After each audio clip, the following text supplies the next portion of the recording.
era un pintor. Pero luego has trabajado y has hecho muchos trabajos pues de curador, entonces mejor que hables tú, ¿no? Muchas gracias, Paco. Pues yo me siento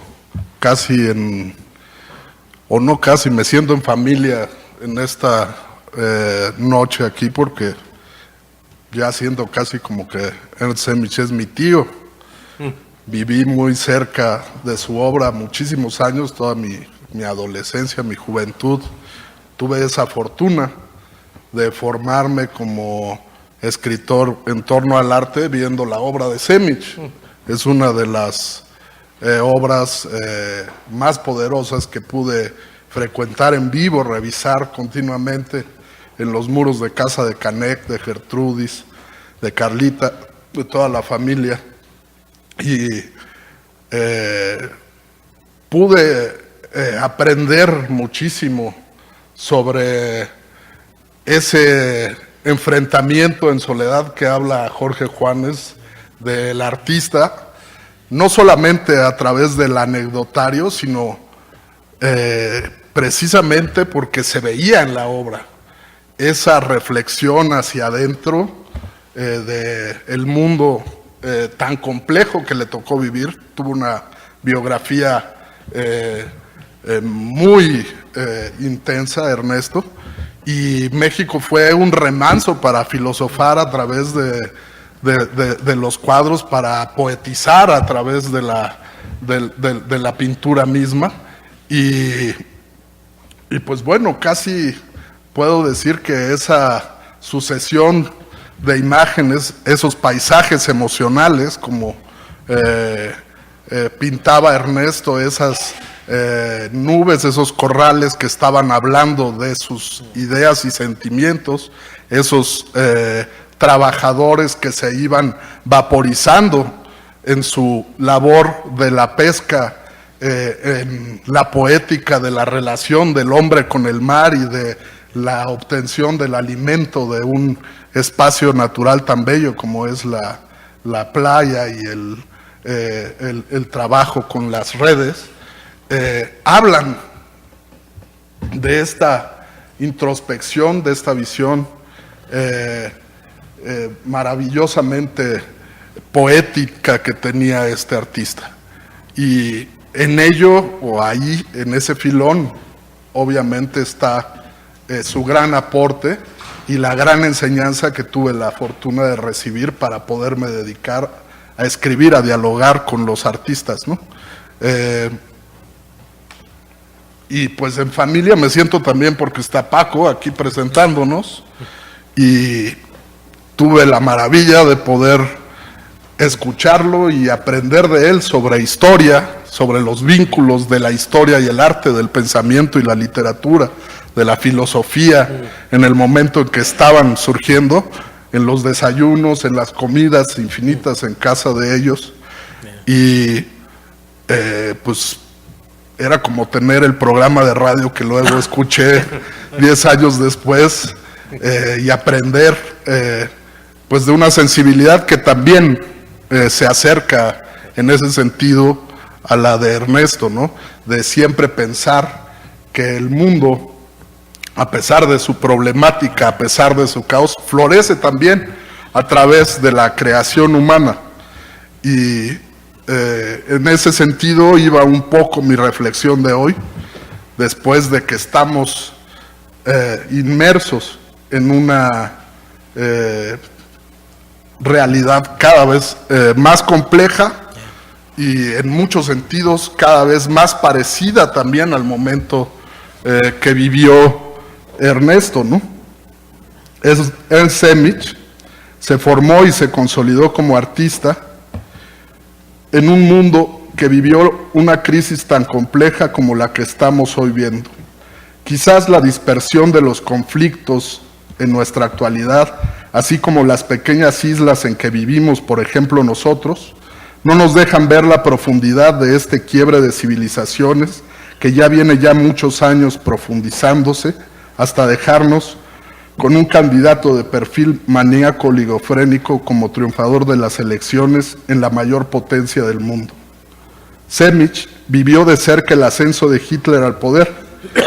era parte de la dirección de la agencia alemana de noticias cuando esto sucedió. Y por increíble que parezca, sobrevivió un tiempo en su cargo. Por su parte, su padre había llegado a ser ministro de Finanzas durante un periodo de la República de Weimar, quizás el puesto menos envidiable en una Alemania que se sumergía aceleradamente en la crisis producto de las grandes indemnizaciones de guerra que tenía que pagar al ser la perdedora de la Primera Guerra Mundial. Luego, además, se cruzaría la crisis financiera del 29, lo que sumió a aquella nación en niveles de desempleo y miseria que nos resultan difíciles de imaginar. La gran crisis del capitalismo del 29 se resolvió además con la Segunda Guerra Mundial. Hoy el mundo no ha logrado salir de la crisis financiera que se manifestó con su mayor fuerza en 2008, y varios indicadores económicos nos dejan ver no solo que sigue latente, sino que puede estallar con mayor fuerza de lo sucedido hace 8 años. Baste señalar el dato que el Deutsche Bank, el banco más poderoso de Europa y Alemania, está prácticamente en quiebra, esperando inversionistas chinos para que lo rescaten del colapso. Los niveles de estancamiento de la economía americana se ven en las calles. Detroit, la otrora maquinaria central del crecimiento norteamericano, es hoy casi una ciudad fantasma. Seattle, una de las ciudades sedes de las mayores empresas del planeta, con corporativos del tamaño de Boeing, que produce aviones, cohetes y satélites al por mayor para la NASA, Starbucks, Microsoft, del hombre más rico del planeta, Amazon, en fin, están rodeados de miles de personas que viven en las calles del centro de Seattle, homeless, drogadictos, desempleados. Estos contrastes, esta miseria en el seno del imperio, hicieron a Trump como antes hicieron a Hitler. El arte de hoy, el de Semich y el de sus contemporáneos, refleja en muchos casos ese mundo hostil, pero también reacciona ante él. México es hoy un territorio de guerra en que el capitalismo fragua sus negocios sucios: narcotráfico, tráfico de órganos, de personas, prostitución, robos, secuestros, bajo el costo de más de 100,000 muertos los últimos 15 años, sin que se cuenten los heridos, desplazados, lisiados de por vida o huérfanos. Nos acostumbramos a guerras atomizadas, móviles, sin enemigos claros, sin pies ni cabeza. En los Estados Unidos hay más de 20 millones de personas de origen mexicana, refugiados todos de una guerra económica sin tregua. En Europa, los actos terroristas cierran a las naciones y son caldos de cultivo para Trumps de ultraderecha en muchos países. Quise situar estos paralelismos de nuestros tiempos no por catastrofista, sino porque podemos empezar a ver el arte de Ernesto con los ojos más cercanos, es decir, la gran efervescencia que se vivió en Europa y en específico en Alemania durante el periodo crítico que va de las preguerras, las guerras y la entreguerra,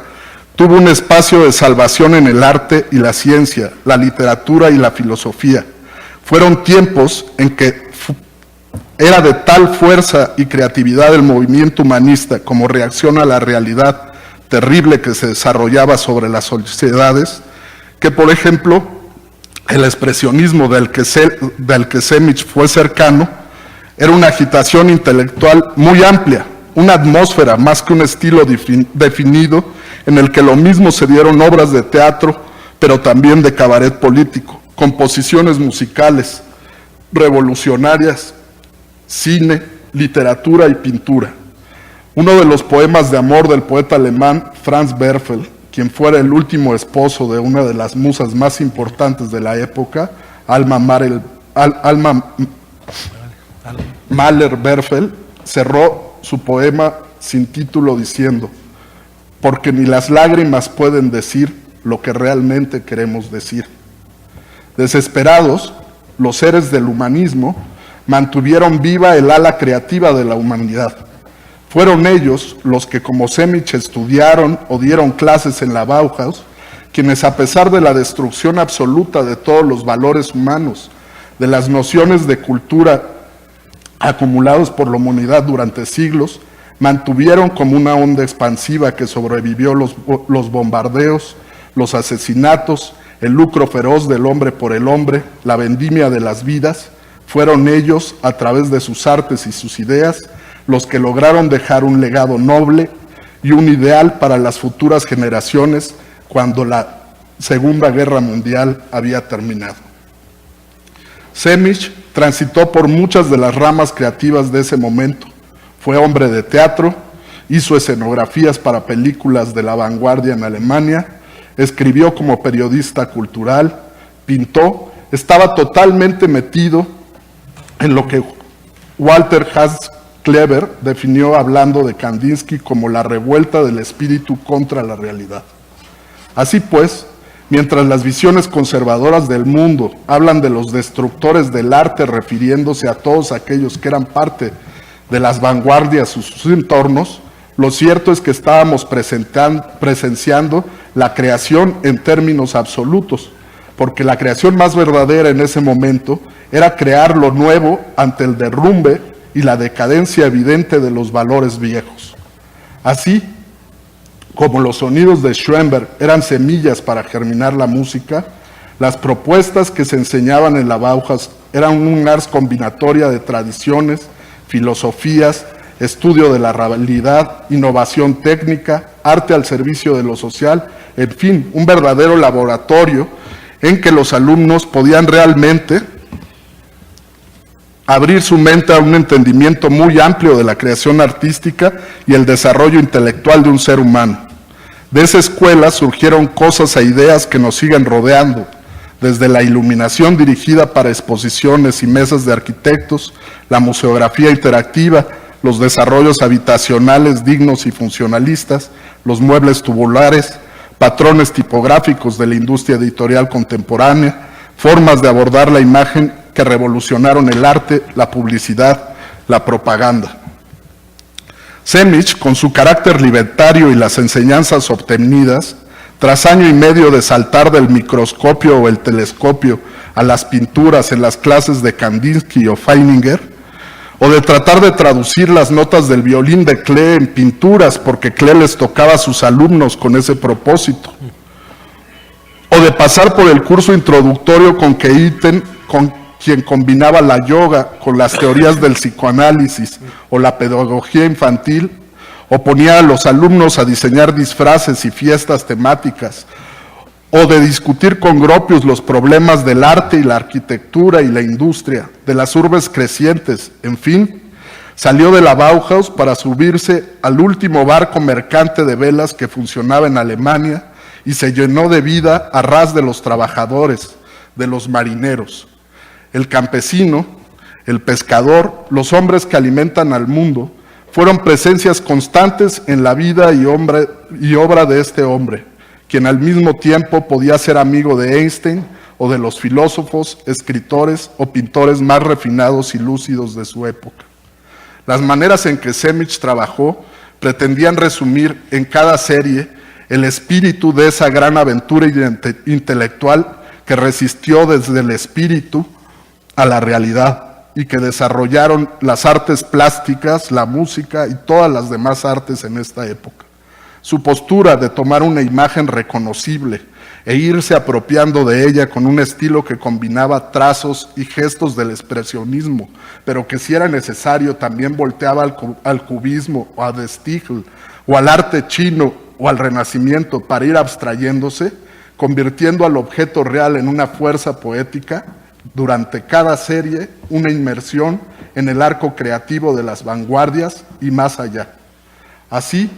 podemos ver Los cuadros de la pesca y La pesca maravillosa, para mí una de las series centrales en el quehacer artístico de Ernesto y que fuera ya realizada ya en México en 1975. A pesar de que la familia la divide en dos series, para mí es única e ininterrumpida y lleva a un extremo las mismas metamorfosis que series desarrolladas en Alemania como Sus árboles en medio de la ciudad. Aquí en México se encuentra con una cultura que ya le había impresionado en sus lecturas o en las piezas arqueológicas que conoció en diversos museos europeos. Tanto le significaba el mundo prehispánico, que su hijo se llama Canek. Para él, México significa un mundo lleno de colores vivos, exuberancia natural, comidas exóticas, sabores barrocos, que él resume en la serie del hombre y la serpiente.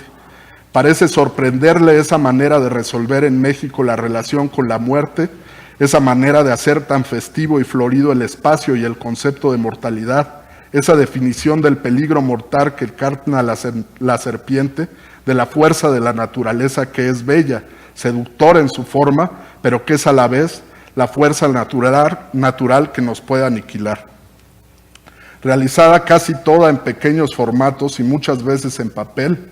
los trabajos de Semich reflejan la itinerancia de su vida, el vagabundeo por el mundo, las circunstancias complejas que también fuerzan las mudanzas, mas también los ánimos de explorar la tierra, la intensidad con que vivía Ernesto, que lo llevó a atravesar el mar para vivir en México, al lado de su amada Gertrudis, y procrear acá un hijo y dejar su legado artístico. Entiendo el empeño de su viuda para dar a conocer este trabajo, el esfuerzo de su hijo, Canek, de toda la familia, Adriana, Carla, de los amigos, Juan Prieto, porque cualquiera que haya visto estos trabajos, cualquiera que los haya visto de cerca, que se haya detenido en la inmersión poética sobre los diversos estados de la existencia que tuvo Ernesto a través de la pintura, entenderá que en estos pequeños formatos, en la humildad de estos pequeños formatos, se encontraba la gran profundidad de los grandes temas de la poesía y el pensamiento. Gracias.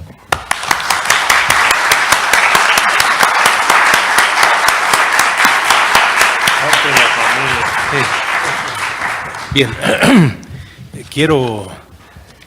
hacer notar los que nos han dado cuenta y agradecer además la presencia de Laura Bosques, hija de Gilberto Bosques, un hombre que llevó luz.